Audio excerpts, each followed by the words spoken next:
हाँ जी दोस्तों, कैसे हो आप सब। तो दोस्तों, आज की आपकी वीडियो में बहुत बहुत स्वागत है आपका। आज हम जिस कंपनी को एनालाइज करने जा रहे हैं उसका नाम है मझगांव डॉक। पहली बात, कंपनी करती क्या है। कंपनी एक पीएसयू है भारत सरकार का, जो कि डिफेंस में है। और ये शिप बिल्डिंग यानी कि भारत की जो नेवल शिप्स हैं इनकी मैन्युफैक्चरिंग में ये बहुत बड़ी कंपनी है। सबमरीन मैन्युफैक्चरिंग की एक बहुत बड़ी कंपनी है भारत सरकार की। ये हो गया, कोचीन शिपयार्ड हो गया एंड गुजरात शिपयार्ड हो गया। ये तीन कंपनियां भारत सरकार की फ्लैगशिप कंपनियां मानी जाती हैं as far as our defence manufacturing is concern. और आने वाले समय में जैसे जैसे भारत को सबमरीन्स की जरूरत पड़ने वाली है, जैसे जैसे भारत को आने वाले समय में नेवल शिप्स की जरूरत पड़ने वाली है, क्योंकि हम एक ऐसी कंट्री है जो कि दो बड़े बड़े सागरों से घिरे पड़े हैं। तो इसका मतलब हमारे एक तरफ चाइना है, दूसरा तरफ पाकिस्तान। तो यानी कि हमें बड़ी नेवी की एक जरूरत है, क्योंकि हमारे यहाँ पर समुद्री डाकू भी आते हैं जिनसे हर बार हमें लड़ना पड़ता है। आप जानते होंगे सोमालिया के लुटेरों से कई बार इंडियन नेवी पंगा ले चुकी है और उनकी ऐसी की तैसी कर चुकी है। अगेन तो मतलब ओवरऑल भारतीय नेवी के लिए ये कंपनी बहुत सारे इक्विपमेंट बनाती है, बहुत सारी सबमरीन्स बनाती है और आने वाले समय में इनकी रिक्वायरमेंट होती रहेगी। तो कंपनी की ऑर्डर बुक भी सॉलिड है। मगर मैं आज ये चर्चा नहीं करने आया, इसकी विशेषताएं नहीं बताने आया, बट मैं आपसे चर्चा करने आया हूं कि आज कंपनी के शेयर प्राइस को एक बहुत बड़ा हिट मिला। जब भी शेयर प्राइस इतना ज्यादा गिरता है तो फिर उसके पीछे कोई रीजन तो होते होंगे। देखो, दो तरीके के कारण होते हैं हमेशा शेयर नीचे के गिरने के। जैसा आज इससे 6% से नीचे की गिरावट आई। एक होता है जनरल रीजन। जनरल रीजन का मतलब जो सब पे लगा है वो तो लगा ही है। क्या? यूएस के टैरिफ, अमेरिका के टैरिफ, जिसकी वजह से मूड नेगेटिव हुआ। अब क्या जनरल टैरिफ की वजह से इस कंपनी को भी हिट होगा? बिल्कुल भी नहीं, 1% भी नहीं। क्यों? क्योंकि ये कंपनी को यूएस को तो बेचती नहीं है, ना यूएस हमसे कोई डिफेंस इक्विपमेंट खरीदता है, तो फिर इसका लेना देना ही नहीं है कुछ। ओके, तो यानी कि यूएस के टैरिफ का कंपनी पे कोई प्रभाव नहीं, बट फिर भी क्योंकि नेगेटिव सेंटीमेंट थे तो शेयर का गिरना लाजमी था। ये तो हो गया पहला रीजन। दूसरा रीजन क्या रहा?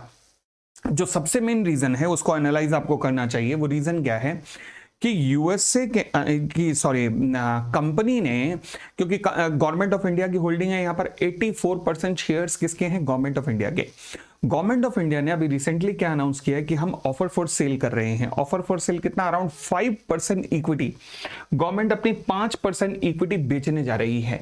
गवर्नमेंट ऑफ इंडिया 5% अपनी इक्विटी बेचने जा रही है। This is called offer for sale, जब कोई एग्जिस्टिंग शेयर होल्डर अपने शेयर्स बेचता है। ओके, अब ये ऑफर फॉर सेल जो है ना, वो कैसे हो सकता है? वो पब्लिक ऑफरिंग के थ्रू भी हो सकता है और वो प्राइवेट प्लेसमेंट वगैरह के थ्रू भी हो सकता है। तो गवर्नमेंट ने कैसे डिसाइड किया कि भैया हम जितने भी रिटेल इन्वेस्टर्स या एचएनआई इन्वेस्टर्स हैं, अदर देन रिटेल इन्वेस्टर्स हैं, उन सबको मौका देना चाहते हैं।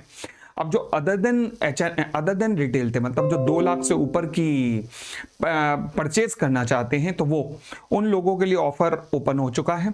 अब बाकियों के लिए ऑफर जो है वो 7 तारीख से ओपन होने वाला है।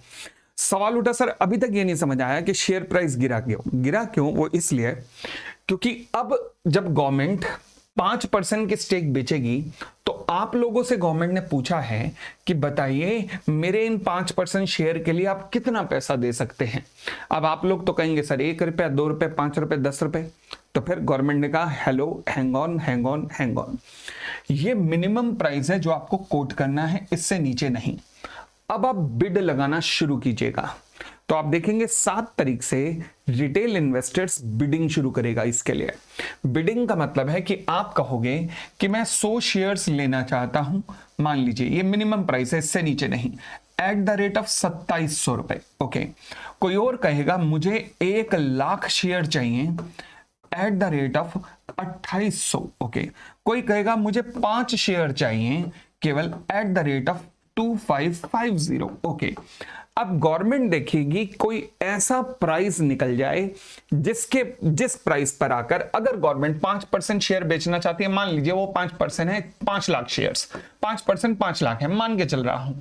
अब गवर्नमेंट एक ऐसा प्राइस देखेगी जिसके ऊपर गवर्नमेंट के सारे शेयर्स भी बिक रहे हों और गवर्नमेंट को एक बेहतरीन प्राइस भी ऑफर हो रहा हो। ठीक है, तो गवर्नमेंट देखना किससे शुरू करेगी? मान लीजिए आखिरी बिड आई है 3700 पर share at the rate of, मान लीजिए इसने कहा है कि मैं खरीदना चाहता हूं 40,000 शेयर। ओके, अब गवर्नमेंट यहां से सबसे नीचे से देखना शुरू करेगी। अगर ये प्राइस 3700 हो जाए तो 40,000 शेयर हमारे बिक पाएंगे। अगर हम 3700 का प्राइस रखें, नहीं थोड़ा सा प्राइस और नीचे करते हैं। अच्छा, अगर हम ये प्राइस 3600 कर दें तो फिर हमारे कितने शेयर बिक जाएंगे? हमारे शेयर बिक जाएंगे 4,60,000 शेयर बिक पाएंगे। बात बन गई। गवर्नमेंट क्या देखेगी? अब देखो गवर्नमेंट क्या देखेगी, 40,000 शेयर 3700 देने को तैयार है, तो फिर 40,000 शेयर 3600 भी तो दे ही रहे हैं भाई। जब आप 3700 दे रहे हो तो इसका मतलब 3600 भी दे रहे हो, 100 रुपए एक्स्ट्रा ही दे रहे हो ना। तो एक काम करते हैं, अगर हम 3600 का प्राइस रखते हैं तो हमारे शेयर कितने बिके? 4,60,000 प्लस ये 40,000, क्यूमुलेटिव कितने हो गए? 5 लाख शेयर बिक गए।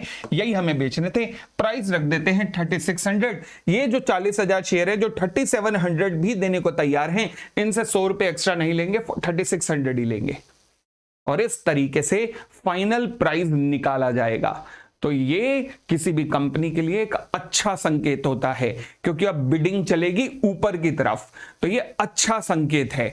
तो फिर ये नीचे आने का रीजन क्या है? मैं कहा नीचे आने के 2 रीजन है। पहला, जनरल मार्केट सेंटीमेंट नेगेटिव, और दूसरा क्योंकि अब शेयर्स की ह्यूज सप्लाई आने वाली है। किसकी तरफ? इन्वेस्टर्स की तरफ। यानी कि अब इन्वेस्टर्स का हिस्सा, रिटेल इन्वेस्टर्स का या बड़े बड़े इन्वेस्टर्स का बढ़ने वाला है, क्योंकि एक शेयर होल्डर अपने शेयर हजारों या लाखों लोगों को बेचेगा।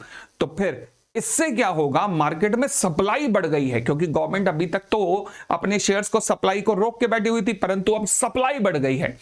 अचानक जब सप्लाई बढ़ती है तो प्राइस नीचे आता है।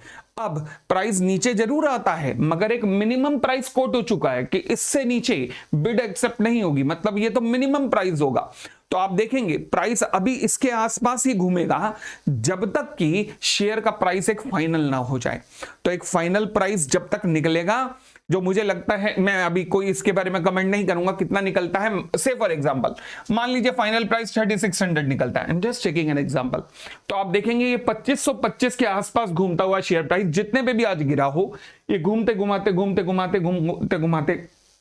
इस प्राइस के आसपास अपने आप पहुंच जाएगा जब तक ये बिडिंग कंप्लीट होगी। ठीक है, तो ये था ऑफर फॉर सेल जो कि सेंट्रल गवर्नमेंट ने आज निकाला है, उसका इंपैक्ट, जिस वजह से शेयर में एकदम अचानक से सप्लाई आने के कारण प्राइस मूवमेंट नीचे हुआ, और एक जनरल जो टेंडेंसी थी, जनरल जो नेगेटिव व्यू था आज, उसके कारण ये शेयर प्राइस नेगेटिव हुआ। अदरवाइज कंपनी एक बेहतरीन कंपनी है, डिफेंस मैन्युफैक्चरिंग की, भारत की, मैं कह सकता हूं डिफेंस में ये एक तरीके के भारत का हीरा है, हीरा। चलिए, अगेन कोई बाइंग सेलिंग रिकमेंडेशन नहीं थी, केवल पर्पस केवल आपको ज्ञान देना था। ठीक है जी, धन्यवाद, thank you, bye bye, take care.